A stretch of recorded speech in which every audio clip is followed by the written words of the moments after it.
مریم نواز صاحبہ نے اعلان کیا ہے کہ صحت کے شعبے میں اب وہ انقلاب لانے جا رہی ہیں. وہ جو لوگوں کو گھروں پہ دوائیاں شوائیاں دے رہی ہیں اس کے ساتھ انہوں نے ایک اعلان فرمایا ہے.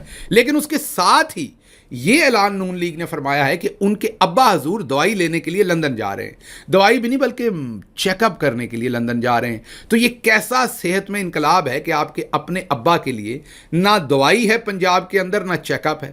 کسی ڈاکٹر سے چیک اپ بھی کروا لیں. مجھے وہ ایک واقعہ یاد آ گیا جب میں میاں نواز شریف صاحب کو ملنے گیا جیل میں. میرے ساتھ 3 ڈاکٹرز گئے اور ان میں سے پنجاب جو انسٹیٹیوٹ آف کارڈیالوجی ہے اس کے 2 بڑے سینئر پروفیسرز تھے وہ گئے.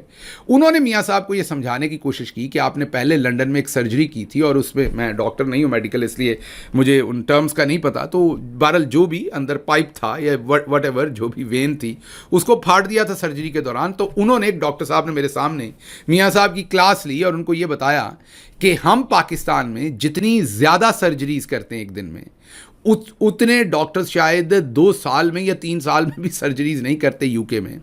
تو جتنی ہم ایک ہفتے میں سرجریز کر دیتے ہیں ان کے پاس وہ نمبر نہیں, اس لیے ان کی اتنی پریکٹس نہیں.